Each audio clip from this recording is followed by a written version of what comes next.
Hello, good afternoon. My name is Rüstü Yörük. I'm a research scientist working in Laboratory of Inorganic Materials. And you can see our group who were involved in this work. And there is one PhD student, and Mai Uibu supervising, and the head of our laboratory is Professor Andras Trickel. And the topic is out of furnace products in carbonate-bonded construction materials. I find it very interesting topic. Hopefully you will also be interested, and there will be opportunity to make a collaboration later on. As we can all agree, the main environmental, or let's say one of the most important environmental problem we have in Estonia is the ash and CO2 utilization problem. And year by year there is a growing demand for landfilling, and always we have been looking for methods how to store CO2 safely, or searching for locations how to sequester the CO2. And we can already prognose that we still have plans with oil shale, so at least until 2030 we will still be using oil shale, and which is somehow good but somehow bad related to environmental problems. And what we have learned from our previous experiences is that, let's say, fly ash coming from the direct combustion of oil shale, which has very fine particles and chemically reactive, which means that can bind CO2, and also it has cementitious properties. And why not to consider it as a source of waste material that can be used to capture CO2? So that's why we can propose a twofold solution, somehow combination of these two aspects. So first, by using these wastes, we can capture the CO2 in the flue gas, and later on we can consider this material as a hardened material, or some sort of building material. But in the next slides I will explain more deeply what I'm talking about. Then, while doing that, we can close the loop of this ash and CO2, turning into a useful building materials. All around the world there are, of course, numbers of waste streams which can be considered as a source material, like if you consider it as accelerated carbonation technology. And what we have in Estonia is, of course, the residues coming from the oil shale treatments, let's say bottom ash or fly ash, and of course shale oil production ash can also be considered, but there are some limits with that, considering the unburned carbon inside if we are trying to make a building material. So there are certain restrictions with that. And another interesting aspect is that the landfill ash, we have like waste amount of it. What we need to do is just dig into it maybe. And the biomass ash, of course, everybody would agree that our district heating systems are operated with forestry wood ash, and it's also one sort of source. But in other countries it's more common to use some metal slags like steel slag if the targeted product is supposed to be high strength material. Then maybe steel slags are useful for that. But what we have in Estonia is also niobium slag. This is how I call it. It is full of calcium aluminate inside. And in every country, of course, there are construction demolition waste, and if there is a cement industry also, some residues also from these industries, but the list can go even longer. And I can maybe shortly explain how this magic is happening. So simply what I'm talking about, these two reactions you see at the bottom of these drawings, but here you see that it's the mechanism in more detailed way. So if we consider a compact of material, it can be granule or press mold, and we look at the cross section.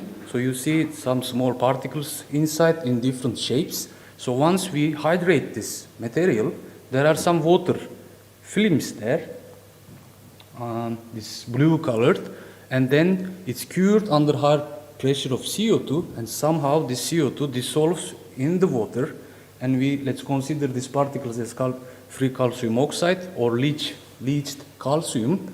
Then by looking at this carbonation reaction, it forms a calcium carbonate crystals around these particles. Then it starts to fill these pores, internal openings, and makes bridges, so the compact becomes denser and denser, which gives the strength.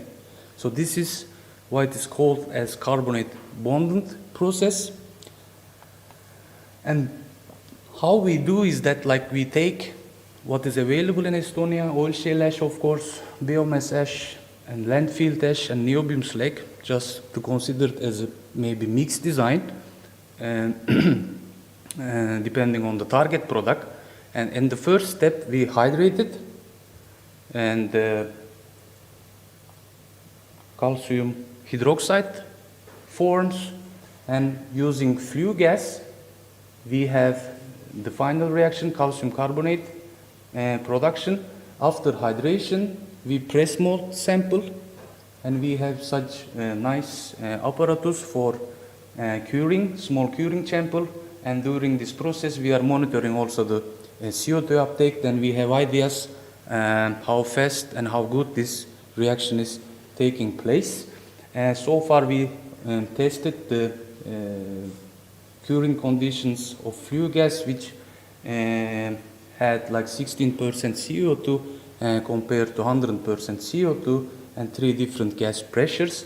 So depending on the shape or the shape of the form, that you get cubic or cylindrical samples. I left one example on that test, so if you are interested, please open that small bag and you can have them in your hands as well. And the 3 samples so far we have been looking, which is oil shale ash, wood ash, and landfill fly ash. What we look first to understand the suitability of this type of waste is that if there is enough amount of free lime inside or portlandite inside, that we can carbonate, and also the calcium silicates, which gives the cementitious properties of the waste material. And what we have seen from landfill ash is that actually there are good amount of portlandite inside, as it has been laying there maybe a couple of decades already, and considering the climate of the Estonia, it is very rainy, and in winter, of course, snow. There is always like continuous hydration of this material laying down there, so there was enough portlandite formed already. But as the time passes, there is also calcium silicate hydrate forming, which is somehow not good for us because the material loses its cementitious properties. But it's still good that it has good amount of portlandite, which is carbonatable. And at this stage, we are like trying to optimize this process. So that's why we started to test different parameters. Let's say effect of compaction pressure. So if we apply, let's say 150 kilogram per square centimeter pressure, the oil shale ash, like the samples made out of 100% oil shale ash, the compressive strength was close to 25 megapascal. Once we increase this compaction pressure, it is above 35 megapascal. Actually, it's quite good. It's almost like an ordinary Portland. It's a concrete that is made by ordinary Portland cement. And it's the same for wood ash. So the strength values are around 10 megapascal, but once we increase the compaction pressure, then it is close to the 15 megapascal. And this is a physical parameter, but if we think about the reaction chemistry, then we also, let's say, improve the reactivity of this reaction, that increase the temperature and the try to control the relative humidity of the process. So once we increase the temperature and the relative humidity, the compressive strength values are again increasing, but this is more distinguishable for wood ash, which shows that actually it is less reactive than the oil shale ash. But once we improve the conditions, it is more or less the same, like as good as the oil shale ash.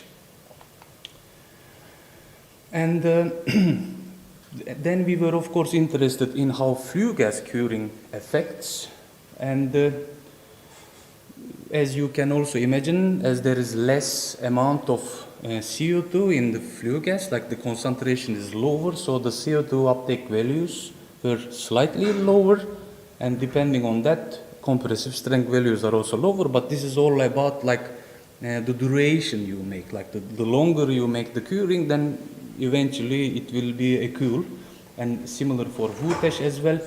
And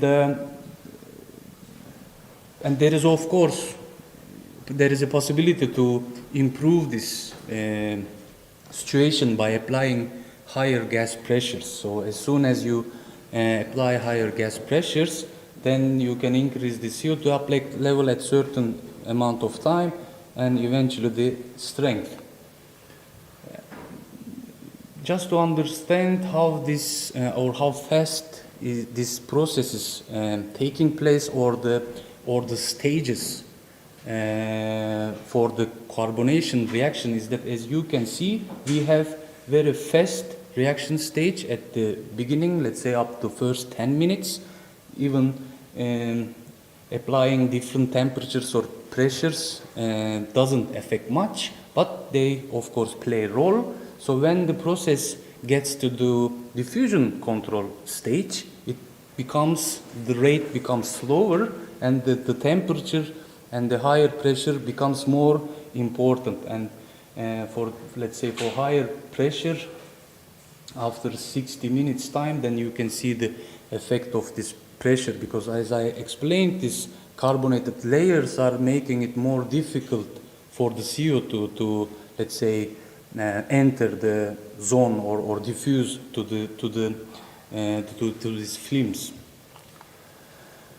So landfill ash is something new and interesting, and here in this table we have also the results for landfill ash, and it's compared with other samples. So once you get samples from the, let's say, ash mountains, it will look like this, and what we are hoping to get is to this light colored ones. Generally they are from the electricity production, but of course, as they are landfilled all together, they are in mixes of other, like shale oil production waste. So as long as the unburned carbon level is okay, we can also consider the mixed ash. So this some kind of range up to 50 meters, this study is already done, because maybe you also heard that the Ragnar Cells company is interested in making precipitated calcium carbonate by using this landfill ashes. So, and our laboratory is also involved in this work and doing most of the scientific work for them, and we can simply monitor at what let's say depth we have the highest calcium content and so on, and we specifically choosing the right ash for us. And for landfill ash, I would say again same story for others, like lower compaction pressure, then you get of course smaller compressive strength, so the results are approximately 8 to 11 megapascal. But what is good is that you can bind approximately 160 kilograms CO2 per ton of block. Actually, this is a quite good number. So depending on your target product, maybe you don't target to have a high compressive strength material, but some kind of ecological and environmental friendly product which is carbon neutral and good at some other properties for building materials, because as it has a low density, it's actually lightweight building material which has a good thermal insulation and sound characteristics. So by playing with all this waste, you can simply prescribe or how to say recipe your mix design. And just for confirmation and the proof of the reaction products forming, here you see some FTR analysis and some spectra from FTR analysis. So we can clearly say that disappearance of hydroxides and forming of carbonates are quite clear, and here it's given with the comparison with the flue gas curing conditions and 100% CO2 curing conditions. So if I summarize, what we learned is that for the manufacturing of these test samples or for the production of these samples, particle size is very important, and water solid ratio is also very important to get the good compaction. And parameters affecting the strength and the CO2 uptake is that the content of free calcium oxide or calcium hydroxide and calcium silicase in the ash, and also the compaction force you apply, pressures you apply, curing time, relative humidity, and so on.